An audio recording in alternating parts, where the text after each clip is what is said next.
Action Democratic Party is one of the 18 political parties cleared by the Independent National Electoral Commission to contest next February's presidential election. The party's standard bearer and the former chairman of the Inter-Party Advisory Council, Yabagi Sani, was just a week ago involved in the Arise News Town Hall meeting with 3 others in Abuja, where he spoke about his plans and programs for governance. He has now joined us to touch base with that and other issues, such as what it means to be in the race against the supposed money bags, target audiences, INEC's handling of preparations, reports of pervasive registration of underage voters, and having to share the northern vote with Atiku Abubakar of the PDP and New Nigeria People's Party's Rabiu Musa Kwakwanso. Welcome, good morning, Engineer Yabagi. Good to have you join us this morning. Good morning, Steve. Good morning. And Abby, good morning. Thank you so much. Happy Sunday to you. Happy Sunday to you too. Yeah. And I'm sure that you must have had a great time last week Sunday at the Arise Town Hall, where you spoke about your plans for Nigerians if you emerge as the president, especially in the areas of the economy and security. But then beyond that, Engineer Sani, what else have you done in letting Nigerians know what you actually have in store for them? We have not had your party organize any rally or any major campaigns since the campaign season started almost 2 months ago. Now, less than 100 days to the election. How are you reaching Nigerians beyond the platform of town hall meetings like the one that was given to you last Sunday? And what will be your core message to Nigerians?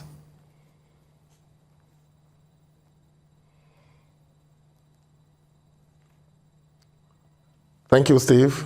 All right, you're welcome. Good morning, Nigerians. Yes, we are working very hard, not in the manner that you have said that you haven't heard from us. If you remember what happened in Ekiti, in Osun, which is the last election that we had, off-season election we had, our party came third in that election. And it wasn't that we were allowed in our campaigns.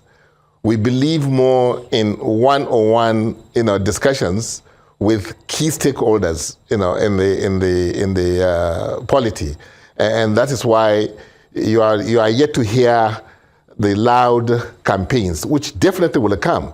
But we believe in direct contact in the first instance, selling ourselves, our programs, convincing Nigerians that time has come for us to look away from what has not worked for us. Since the coming of this, the Fourth Republic now, which is since 1999 to date, nobody is happy with what is happening. And those you see junketing, making so much noise, are the reasons why we are where we are today. These are the deficient in terms of knowledge. Politicians, they don't have the knowledge of what to do with power. They don't even understand Nigerian economy in terms of its structure, in terms of the fundamentals, in terms of how we connect with the international community, in terms of the advantages that we have, comparative advantages in terms of what God has given to us. We have the extractive industry, oil and gas, solid minerals. We have the most precious asset, which is the human capital. Nobody is keen into this, talking about this, how we can connect with the international community. Today, the narratives all over the world is about climate change, it's about energy transition, it's about information technology. And when you look at Nigeria, we occupy a very, very key position in all these 3 things. That is why our administration is going to make these 3 as the plank of our policy thrust. We have told Nigerians that we are coming to rule by to govern by the rule of law. Why? Because when you have rule of law, everybody gets a chance to aspire to be who he wants to be. Everybody gets a chance to be protected by the government. Everybody gets a chance to enjoy those we term as dividends of democracy, which is your physiological needs, the safety that you require, and like I said, ability to aspire to be who you want to be. That is not possible today in Nigeria, simply because those we have had at the heads of affairs do not understand how these basic things really add up to make a good government. And that's why Action Democratic Party and myself as the president, by the grace of God, will deliver to Nigerians what has been eluding Nigerians for so long, which is what? Which is good life. Because you can't be number 6 as a country in terms of crude oil and gas producer in the whole world, and you cannot even be number 3 for that matter. When you talk about gas, we are either number 3 or number 4. So how do we find ourselves in this situation of abject poverty, quagmire, killings, and what have you? You cannot be that and be this. It doesn't add up. So that is what we are coming to ensure Nigerians will enjoy these God-given gifts that God is looking, the whole world is looking for. So what I'm saying is that we want to ensure that insecurity issue is resolved with the finality that, like other countries, they also battle with insecurity, but not at the level that we are battling with it in this country. And reasons are that people have mentioned security architecture in this country that you can't even see the evidence of it, because you ask yourself, what is the policy of this government on security? What is the standard of application? I'm talking about the standards of applying these policies. What are the aims of, even when you apply this policy, what are you looking for? So these are the things that are not present today in this country today. And I have the capacity, the intellectual capacity, and also the ability and the sound mind, to really bring about these things that are required for a country like Nigeria that's supposed to be described as a developed country, not a developing country. So the point I'm trying to make is that Nigeria is a promise of greatness because we have all it takes. I've said we have resources, we have human capital, the most precious asset we can talk about, and we are bringing a policy thrust under our government that keys into the narratives today. I'm talking about the global narratives today. We just had COP27 that just ended maybe yesterday or so. So that is where I think Nigeria should be found to be very active. Yes, we presented a request of about $400 billion or something like that for adaptation of our environment. It's good, but we should go beyond that. We should talk about how do we transit from the fossil fuel to the renewable energies. We are a gas country, like I said, and gas has been described as the bridge between where the world is today and where they want to be. Europe is looking for this gas. We all know about that. So how do we attract the investment required to build infrastructure that will deliver gas to Europe? It's a tall order under an administration like this. It will be a tall order under an administration that will be led again by those that have put us where we are. A government that is not focused, is not in any way credible. You can't, if you are not credible as a government, no serious investor will come to your climb to invest money. And when you talk about energy transition, you need trillions of dollars investment in that to achieve that. So we are going to do that. Look at what is happening with the AKK. That is Ajakuta, Kaduna, Kano, gas pipeline. All we require was just $2.8 billion. We couldn't, manage to get the money.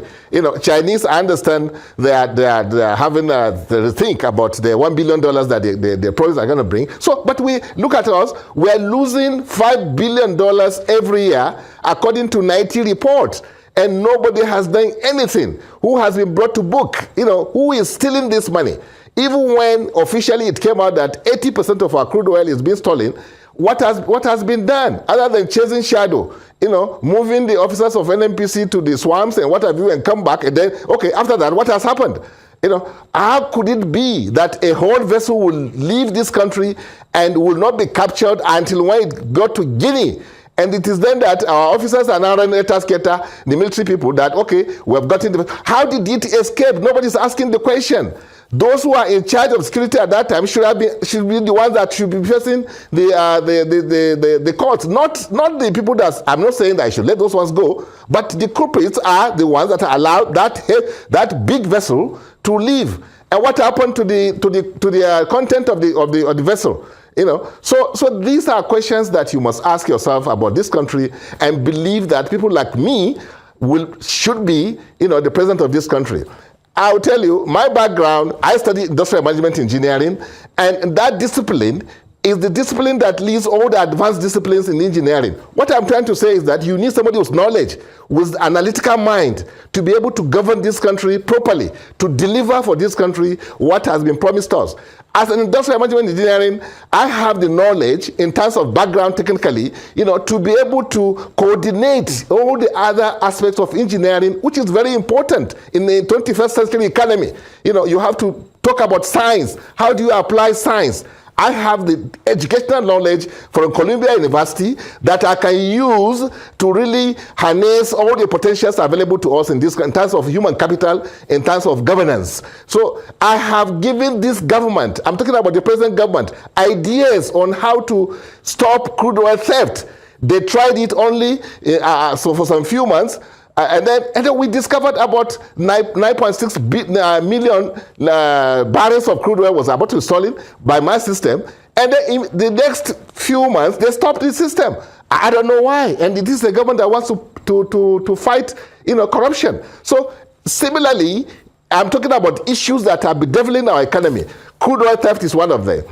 Fuel subsidy is one of them. I have dealt with the issue of fuel subsidy in this country. I gave it to administration of, I think it was Yabagi administration. I suggested to them the idea of two-tier system of selling fuel. It helped at that point in time. How it was jettisoned, I don't know why. So when you talk about things that are affecting us today in this country, fuel subsidy is one of them, which you all know, conundrum of corruption.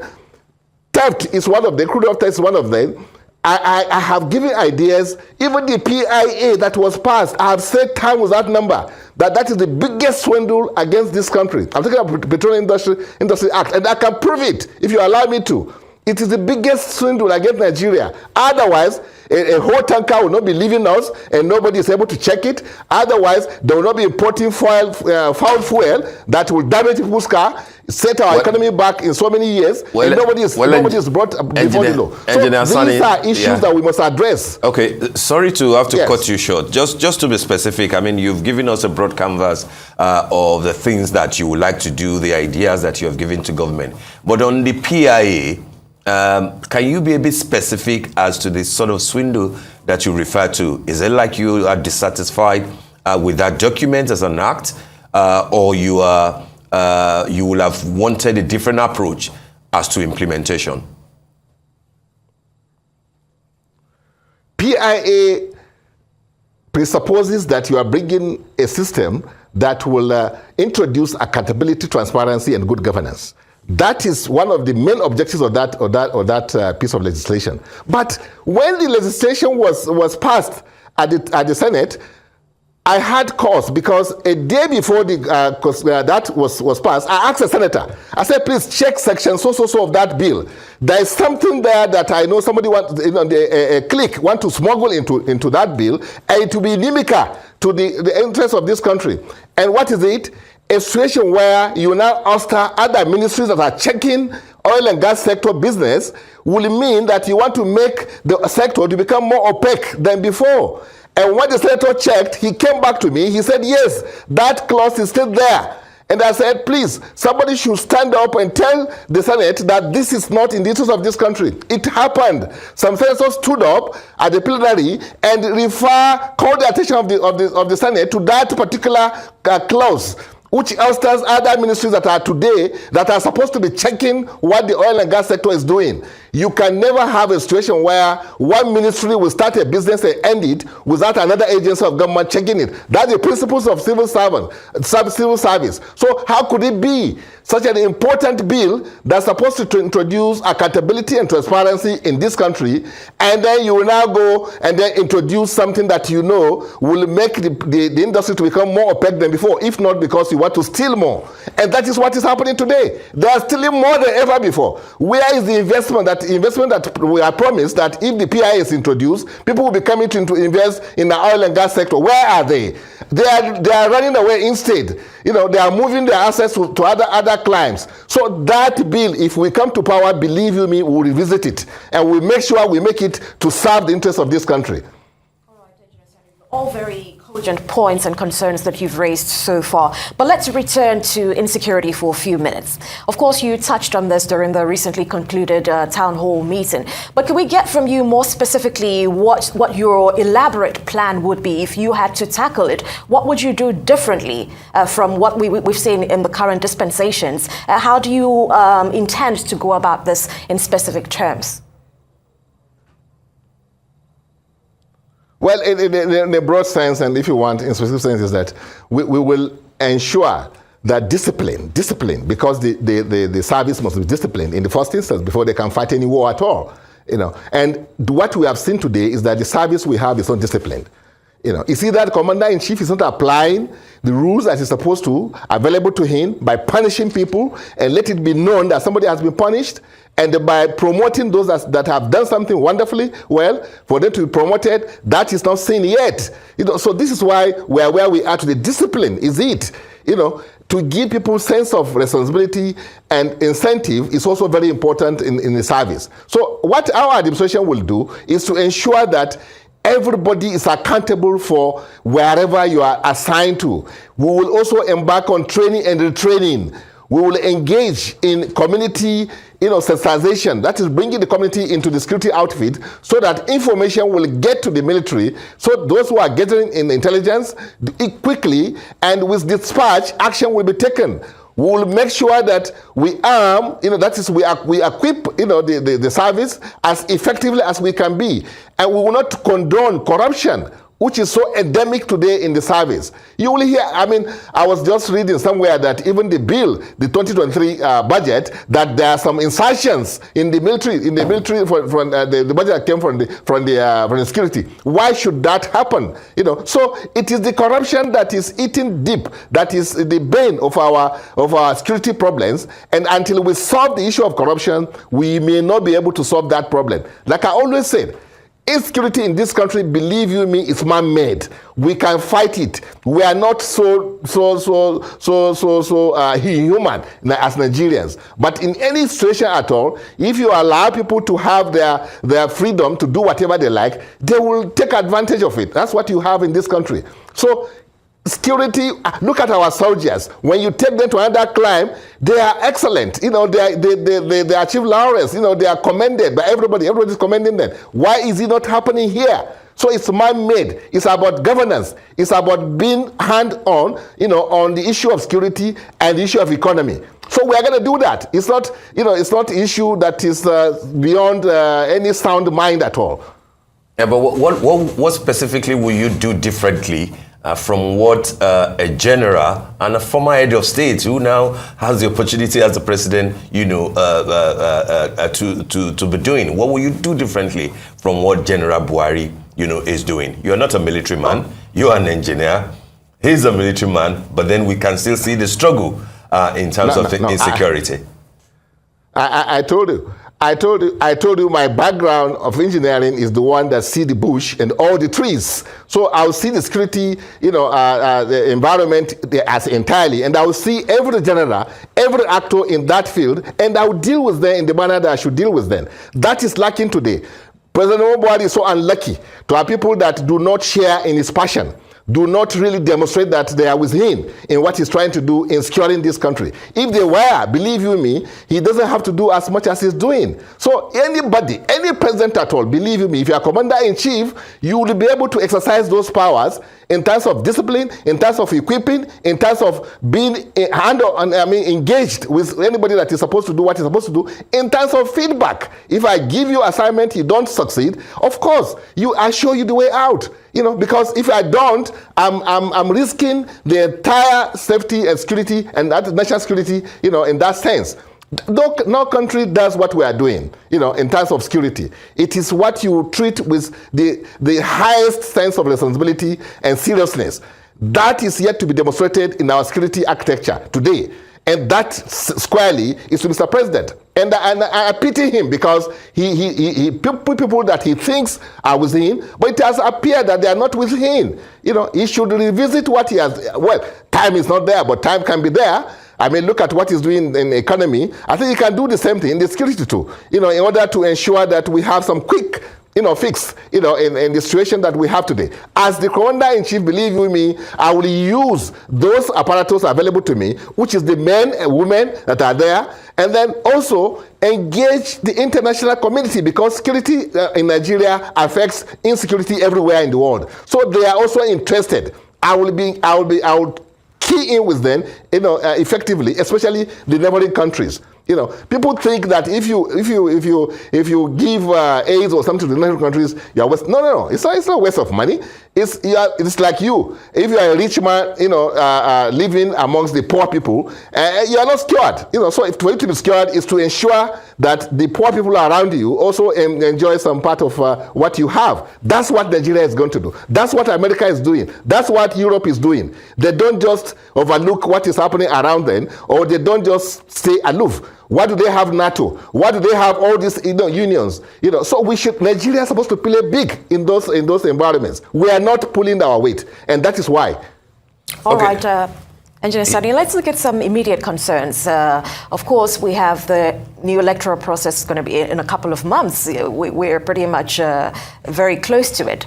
There have been safety concerns around it. And we do know that IPEC recently had a meeting with the Inspector General of Police. Could you speak to some of the demands and concerns, specific demands actually, that you have of the Nigerian police? And could you say that you have the assurances that we have safety ahead of next year's electoral process, in your opinion? Well, I want to use this opportunity to commend and really congratulate the IG of police, because this is the first time that any IG at all will find it important to engage with the political class the way he did. So I know that it's going to be business as usual. So that gives us some confidence that things are going to work, in line with the law, and we will have credible, free, fair election in this country. Having said that, the IGP has to do a little bit more, and we have told him. In situations where INEC facilities are being attacked in the manner they're being attacked, it's danger, it portends danger. Situation where political people like the presidential candidates and other candidates deserve some protection, because it is true. They are precious targets today. If I can use the word. So I think we asked him to provide more security. One, INEC facilities, and even the individuals that have stepped forward, to present themselves for Nigerians to consider for the number one citizen of this country. I mean, so these are the things we talked about. We talked about what has happened in the past. I don't want to go into that because it's not something that we are proud of, but we are proud of the present IGP by calling us, talking to us frankly, and then we telling him some of the things we want. It's not everything I can discuss here, but I know that today we have a changed police, at least from the top hierarchy of the police. And I think that will cascade down to other level, like we are advising, that this engagement should not stop only at the national level, at the headquarters. It should also go down, possibly, to even local government or even the world, if it's possible. They should engage with politicians more effectively than hitherto. So I think we're happy that we had that meeting, and we're also convinced that the demonstration of readiness to really work for this country, not for any government, was something that was heartwarming to us too. Okay, I'm glad that you have kind words for the police. And so I would like to ask you, are you still retaining your position that Nigeria does not need a state or regional police? Because that's one of the things that you are on record for to have said. If you are still opposed to the idea of a state police, will you carry on with the status quo as far as police in Nigeria is concerned? And what will be your approach to the whole agitation for restructuring? Well, like I've always said, restructuring is already inbuilt in the constitution we have. The constitution is a living document. We have elected National Assembly members to go and do just that. Restructure in accordance with the dynamics of the situation so that we don't overheat the polity. I'm not saying that restructuring is not necessary. It is necessary. There's no nation that stands still at all. I mean, it's a bicycle cycle. If it stands still, it will fall. So we must move forward. And we must move forward in a scientific manner, in a designed manner, in a predictable manner. So I talked about the subnational security outfits that we have, which I said were formed out of anger. Anything done in anger cannot give you the results you want. You know, we must sit down as a nation and then come up with, if there's a need for that kind of structure, let it come out from the discussions and the arguments that will be presented at National Assembly, and then we make our inputs to them so that they come out to something that reflects, you know, our being, what Nigeria should be, not what a segment of the country wants us to be. No, that's the wrong way to go. I'm not against set police. If that is the decision of National Assembly, I will wholeheartedly support it, because it would have gone through the mill, meaning that the pros and cons will have been considered, and then the decision will be that this is the best interest of the country. So no, I'm not against anything at all. Mark you, I'm an engineer. I'm coming from an informed, you know, so-called developed countries that practice some of these things you are talking about. So I know what it is, and I know what it can do. But it's never done out of anger. Today, we are forming these things out of anger. It won't give us the results we want. All right, Engineer Sani, before we let you go, just one more question from us here. You ran in 2019 to be president, but that didn't work out. One of the things that you promised was to have 100,000 naira minimum wage. But that was at 2019. You didn't see COVID coming. You didn't see that inflation will get to 20% plus that we have it now. So even the 100,000 that you proposed in 2019, you know, has lost value by at least 20%, you know, as at today. Will that still be your position?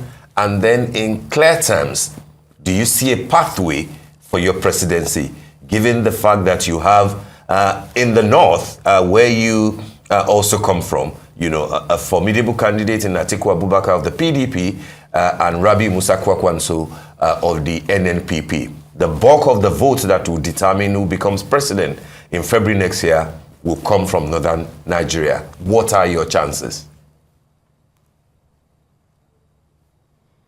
Well, in the first instance, like you rightly said, the issue of minimum wage, which, believe you me, is nothing. When you in fact, today, inflation is about 22 or 23%, I don't know what it is, but it's moving towards 25%, meaning that Nigerians have lost the purchasing power of their money by close to 1/4 of what was given to them, you know, and that portends danger, because you are creating more frustration in the system. That will affect your insecurity. It will affect the economic progress of the country. So definitely, we will see how we can move it from what it is today to. I will solve the problem of revenue, like I've told you. I will solve the issue of the porous nature of our, you know, the financial leakages that you have in the most important sectors of the economy, you know, which is like oil and gas, you know, solid minerals and other sectors of the economy like that. You know, I'll grow the sector by horizontally and vertically. You know, the way we sell even crude oil is not, you know, in the interest of this country. And then look at our shipping industry that could have been benefiting from the crude oil that God has given to us. You know, they're not keyed in. Look at Saudi Arabia. If you buy crude oil from there, it's CIF. You pay for the cost of the product itself, you pay for the transportation, you pay for insurance in Saudi Arabia. In Nigeria, you can take your insurance, you can take your transportation elsewhere and come and carry our crude oil and go like that. Billions of dollars is being lost. There's nothing to say that we cannot sell on FOB. I mean, we can't sell on CIF. So I will grow that sector so that we will not be paying 119% to service debt, not even paying debt yet. So all we need to do is grow the economy. If we grow the economy, you can pay more than 100,000 naira per month as a minimum wage.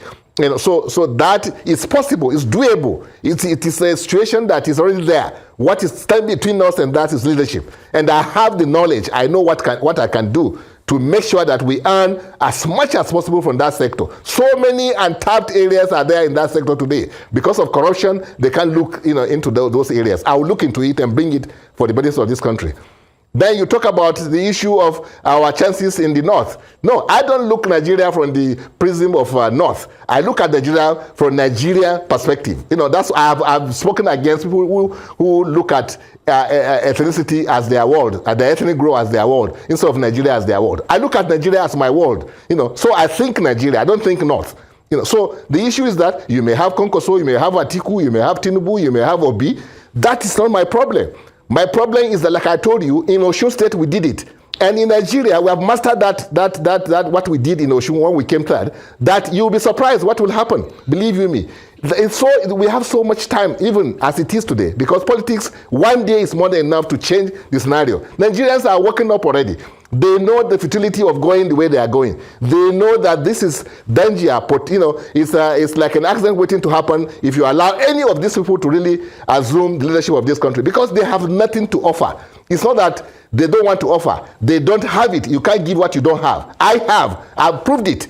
Ask one of them who has ever solved the problem of crude oil theft in this country, who has solved the problem of fuel subsidy in this country. Fuel subsidy is eating deep into our revenue. I can solve it, believe you me. It's what I've done before. So I'm saying that Nigerians will discover very soon that their next president is Engineer Sani, not because I'm from the north or from anywhere, any part of the country, but because I'm a Nigerian who has what it takes, and what it takes is to deliver, to ensure that our economy works.